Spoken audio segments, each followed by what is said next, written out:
Hi ಎಲ್ಲರಿಗೂ ನಮಸ್ಕಾರ. Welcome back to Manasa Babu vlogs. ಎಲ್ಲರೂ ಹೇಗಿದ್ದೀರಾ? ಚೆನ್ನಾಗಿದ್ದೀರಾ ಅಂತ ಅನ್ಕೊಂಡಿದ್ದೀನಿ. ನಾನು ಕೂಡ ತುಂಬ ಚೆನ್ನಾಗಿದ್ದೀನಿ.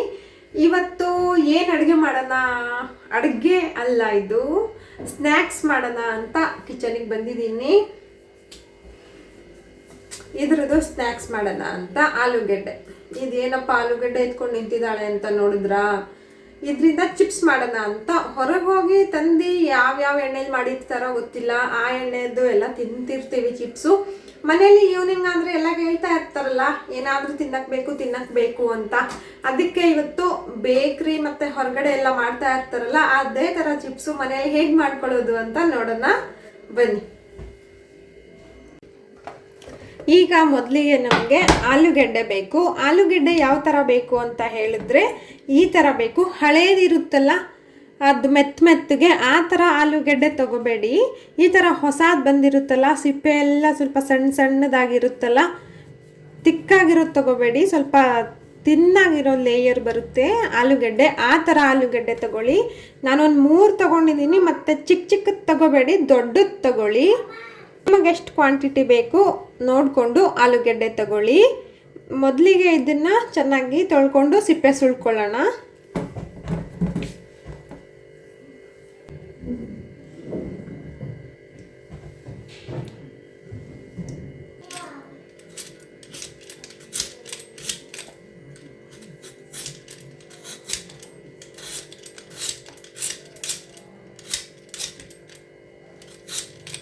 ಈಗ ಸಿಪ್ಪೆ ಸುಲ್ಕೊಂಡು ಚೆನ್ನಾಗಿ ತೊಳ್ಕೊಂಡು ಒಂದು ಪಾತ್ರೆಯಲ್ಲಿ ನೀರು ಇಟ್ಕೊಂಡು ಬಂದಿದ್ದೀನಿ.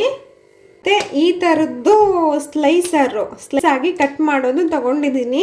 ನಾನು ಹೊಸದಾಗಿ ತೊಗೊಂಡಿದ್ದೀನಿ.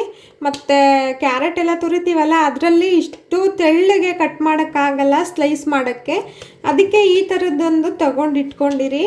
ಮತ್ತು ಇದು ಚಿಕ್ಕದು ಬೇಕಾದರೆ ಚಿಕ್ಕದು, ದೊಡ್ಡ ಸ್ಲೈಸ್ ಬೇಕಾದರೆ ದೊಡ್ಡದು ಮಾಡ್ಕೋಬೋದು. ನಿಮಗೆ ಯಾವ ಸೈಜಲ್ಲಿ ಬೇಕು ಆ ಸೈಜಲ್ಲಿ ಈ ಥರ ಮಾಡ್ಕೋಬೋದು. ನಾವು ಸ್ವಲ್ಪ ಸಣ್ಣದಾಗಿ ಮಾಡ್ಕೊಳ್ಳೋಣ. ಈಗ ಚಿಪ್ಸ್ ಎಲ್ಲ ಇರುತ್ತಲ್ಲ ಆ ಸೈಜಿಗೆ.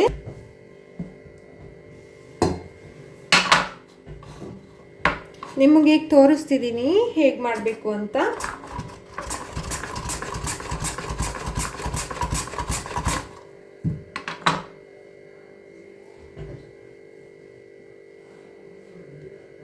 ಇದು ತುಂಬ ಸಣ್ಣ ಆಯಿತು. ಇದಕ್ಕಿಂತ ಒಂದು ಸ್ವಲ್ಪ ದೊಡ್ಡದು ಮಾಡ್ಕೊಳ್ಳೋಣ. ಇದು ತುಂಬ ತೆಳ್ಳಗಾಗೋಯ್ತು. ಸ್ವಲ್ಪ ಇದು ಮಾಡ್ಕೊಳ್ಳೋಣ, ದಪ್ಪ ಸ್ಲೈಸು. ನೋಡಿ, ಈ ಥರ ಮಾಡ್ಕೊಳ್ಳಿ. ಇದು ಕರೆಕ್ಟಾಗಿರುತ್ತೆ.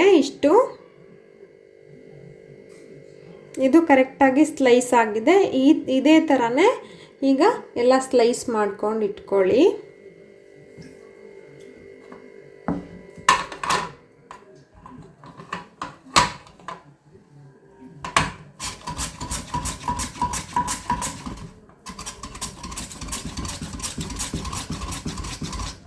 ಈಗ ಎಲ್ಲ ಸ್ಲೈಸ್ ಮಾಡಿದ್ದು ಆಯಿತು.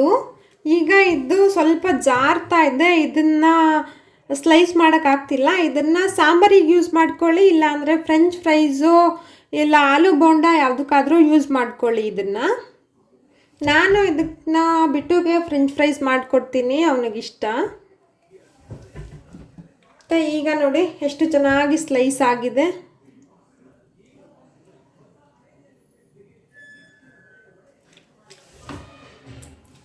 ಈ ಥರ ತಗೊಂಡ್ರೆ ಸ್ವಲ್ಪ ಸ್ಲೈಸಾಗಿ ಕಟ್ಟಾಗುತ್ತೆ ಚೆನ್ನಾಗಿ. ಯಾವ ಸೈಜಿಗೆ ಬೇಕೋ ಆ ಸೈಜಿಗೆ.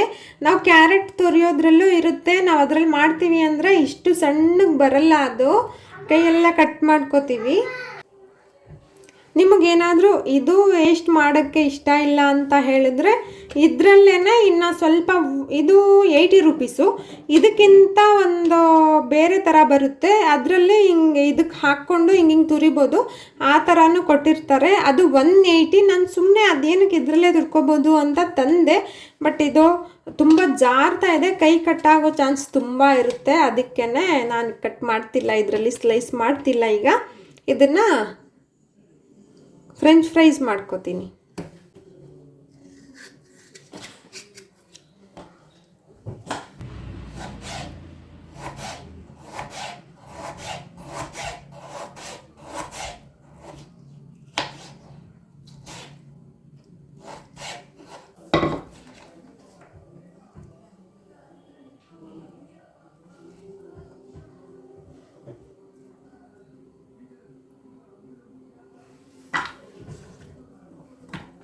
ಇದನ್ನು ಬೇರೆ ವಾಶ್ ಮಾಡ್ಕೊಂಡು ಇಟ್ಕೊಂಡಿರ್ತೀನಿ. ಮತ್ತು ಇದನ್ನು ಚೆನ್ನಾಗಿ ಅದರಲ್ಲಿರೋದು ಸ್ಟಾರ್ಚ್ ಎಲ್ಲ ಹೋಗಬೇಕು, ಆ ಥರ 2-3 ಸಲ ಚೆನ್ನಾಗಿ ವಾಶ್ ಮಾಡಿಕೊಂಡು ಅದಾದಮೇಲೆ ಬರ್ತೀನಿ. ಈಗ ಇದರಲ್ಲಿರೋ ಸ್ಟಾರ್ಚ್ ಎಲ್ಲ ಹೋಗೋ ಹಾಗೆ ಚೆನ್ನಾಗಿ ತೊಳ್ಕೊಂಡು ಬಂದಿದ್ದೀನಿ. ಈಗ ಸ್ಲೈಸ್ ಮಾಡಿರೋ ಆಲೂಗೆಡ್ಡೆನೆಲ್ಲ ಸ್ಟಾರ್ಚ್ ಹೋಗೋ ಹಾಗೆ ಚೆನ್ನಾಗಿ ತೊಳೆದಿದ್ದೀನಿ.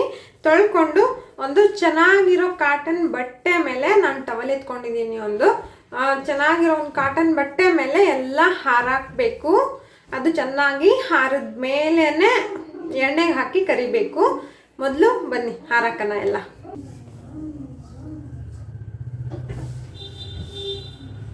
ನಿಮಗೆ ಬೇಕು ಅಂತ ಹೇಳಿದ್ರೆ ಫ್ಯಾನ್ ಕೆಳಗೆ ಸ್ವಲ್ಪ ಹೊತ್ತು ಹಾರಾಕ್ಬೋದು. ನಾನು ಇಲ್ಲೇ ಹಾರಾಕ್ತಿದ್ದೀನಿ.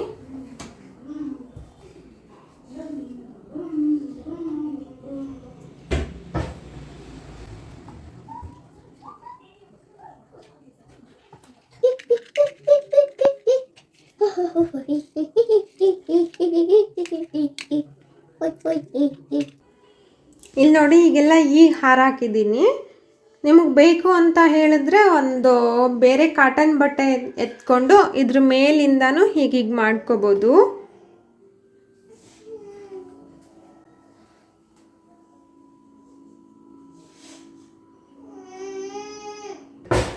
ಈಗ ಆಲೂಗೆಡ್ಡೆ ಎಲ್ಲ ಸ್ವಲ್ಪ ಆರಕ್ಕೆ ಇಟ್ಟಿದ್ದೀನಿ. ಅದೆಲ್ಲ ಸ್ವಲ್ಪ ಡ್ರೈ ಆಗಲಿ. ಅಷ್ಟರಲ್ಲಿ ಅದ್ರ ಮೇಲೆ ಹಾಕ್ತೀವಲ್ಲ ಉಪ್ಪು ಖಾರ, ಅದು ರೆಡಿ ಮಾಡ್ಕೊಳ್ಳೋಣ.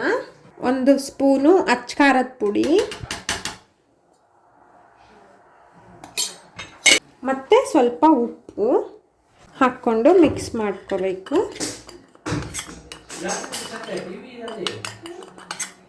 ಇದರಲ್ಲಿ ಇನ್ನೂ ಏನು ಹಾಕಬೇಕು ಅಂದರೆ ಚಾಟ್ ಮಸಾಲ, ಇಲ್ಲ ಅಂತ ಹೇಳಿದರೆ ಆಮ್ಚೂರ್ ಪೌಡರ್ ಮಿಕ್ಸ್ ಮಾಡ್ಕೊಳ್ಳಿ, ಮತ್ತು ಬ್ಲ್ಯಾಕ್ ಸಾಲ್ಟ್ ಮಿಕ್ಸ್ ಮಾಡ್ಕೊಳ್ಳಿ. ನನ್ನ ಹತ್ರ ಅದು ಯಾವುದೂ ಇರಲಿಲ್ಲ, ಅದಕ್ಕೆ ನಾನು ಉಪ್ಪು ಖಾರ ಮಾತ್ರ ಹಾಕ್ಕೊಂಡಿದ್ದೀನಿ. ಈಗ ಮಾಡ್ಕೊಳ್ಳೋಣ.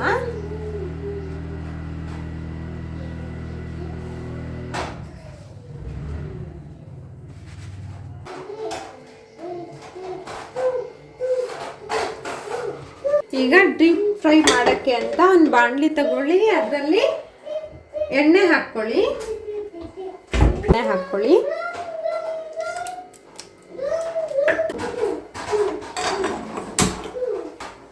ಈಗ ಎಣ್ಣೆ ಚೆನ್ನಾಗಿ ಕಾದಿದೆ. ಎಣ್ಣೆ ಚೆನ್ನಾಗಿ ಕಾದ್ಮೇಲೆ ಹಾಕಬೇಕು, ಅದಕ್ಕಿಂತ ಮುಂಚೆ ಹಾಕಬಾರ್ದು. ಎಣ್ಣೆ ಚೆನ್ನಾಗಿ ಕಾದ್ಮೇಲೆ ಹಾಕ್ಕೊಳ್ಳಿ.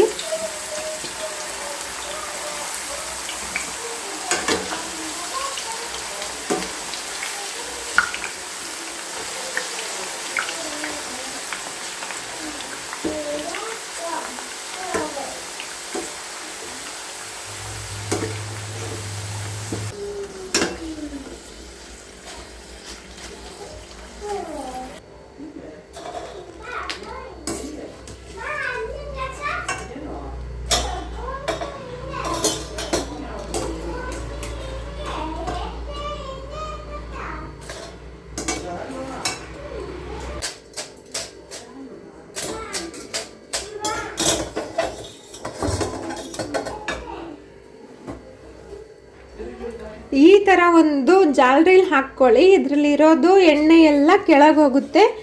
ಇಲ್ಲ ಡೈರೆಕ್ಟಾಗಿ ನಾವು ಇದರಲ್ಲಿ ಉಪ್ಪು ಖಾರ ಹಾಕಿದ್ರೆ ಇದರಲ್ಲಿ ಎಣ್ಣೆ ಇರುತ್ತಲ್ಲ, ತಿನ್ನಕ್ಕೆ ಅಷ್ಟೊಂದು ಚೆನ್ನಾಗಿರಲ್ಲ.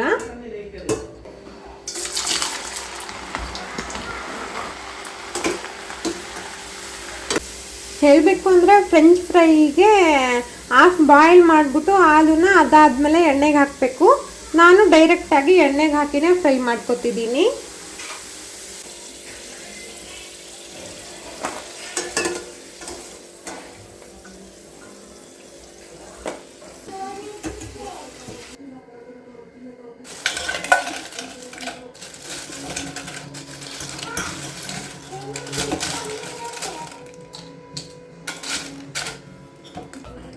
ನೀರು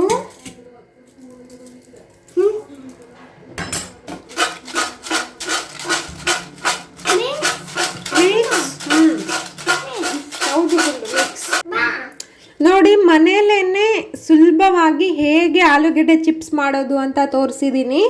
ನೀವು ಮನೆಯಲ್ಲಿ ಹೆಲ್ದಿಯಾಗಿ ಇದೇ ಥರ ಮಾಡ್ಕೊಂಡು ತಿನ್ನಿ. ಮತ್ತೆ ಸೌಂಡ್ ಕೇಳಿಸ್ಕೊಳ್ಳಿ ನೋಡಿ, ಇದು ಎಷ್ಟು ಕ್ರಿಸ್ಪಿಯಾಗಿ ಈಚೆ ಸಿಗೋ ಥರನೇ ಎಷ್ಟು ಸೂಪರಾಗಿ ಆಗಿದೆ. ನೋಡಿದ್ರಲ್ಲ ಮನೇಲೆ ಹೇಗೆ ಈಸಿಯಾಗಿ ಆಲೂಗಡ್ಡೆ ಚಿಪ್ಸ್ ಮಾಡ್ಕೊಳ್ಳೋದು ಅಂತ. ಸೇಮ್ ಹೊರಗೆ ಸಿಗೋ ಥರಾನೇ ಸಿಗುತ್ತೆ. ಮತ್ತೆ ಹೆಲ್ದಿಯಾಗಿ ಮನೇಲೆ ನಮಗೆ ಹೇಗೆ ಬೇಕೋ ಹಾಗೆ ನಾವು ಮನಸ್ಸು ಮಾಡಿದ್ರೆ ಮಾಡ್ಕೊಂಡು ತಿನ್ನೋಕ್ಕಾಗಲ್ಲ ಅನ್ನೋದು ಯಾವುದೂ ಇಲ್ಲ. ನಾವು ಮನಸ್ಸು ಮಾಡಿದ್ರೆ ಎಲ್ಲ ಮಾಡ್ಕೊಂಡು ತಿನ್ಬೋದು. ನೀವು ಒಂದ್ಸಲಿ ಟ್ರೈ ಮಾಡಿ ನೋಡಿ. ಸೇಮ್ ಇದೇ ಥರ ಹೊರಗೆ ಹೇಗೆ ಸಿಗುತ್ತೆ ಅದೇ ಥರ ಸಿಗುತ್ತೆ. ಮತ್ತೆ ಈ ವಿಡಿಯೋ ಇಲ್ಲಿಗೆ ಮುಗಿಸ್ತಿದ್ದೀನಿ. ನಿಮಗೆ ವಿಡಿಯೋ ಇಷ್ಟ ಆಗಿದ್ರೆ ಎಲ್ಲ ಸಬ್ಸ್ಕ್ರೈಬ್ ಮಾಡ್ಕೊಂಡು ನೋಡಿ. ಹಾಗೆ ಮತ್ತಷ್ಟು ಈಸಿ ರೆಸಿಪೀಸ್ ಎಲ್ಲ ತೋರಿಸ್ತೀನಿ ನೋಡಿ. ಬಿಟ್ಟುಗೆ ತುಂಬಾ ಇಷ್ಟ ಆಗಿದೆ. ಬಿಟ್ಟು ಇಲ್ಲಿ ಹೇಳು, ಹೇಗಿದೆ? ತುಂಬಾ ಖುಷಿ ಆಯ್ತಾ? ತೋರ್ಸು ಹೇಗಿದೆ, ತೋರ್ಸು. ಅಮ್ಮೆ ಇದೆ ಅಲ್ವಾ? ನೋಡಿ, ಹಾನೆಸ್ಟ್ ರಿವ್ಯೂ ಇವನೇ ಕೊಡ್ತಿದ್ದಾನೆ. ತುಂಬಾ ಚೆನ್ನಾಗಿದೆ. ಅವ್ನು ನನಗೆ ಕೊಡ್ತಾನೂ ಇಲ್ಲ. ಸೂಪರ್ ಹೇಳು. ಬಾಯ್. ಸಬ್ಸ್ಕ್ರೈಬ್ ಮಾಡಿ, ಲೈಕ್ ಮಾಡಿ. ಬಾಯ್. ನೀವು ಟ್ರೈ ಮಾಡಿ ಅನ್ನು. ಬಾಯ್. ಸಿಗೋಣ ಮುಂದಿನ ವಿಡಿಯೋದಲ್ಲಿ.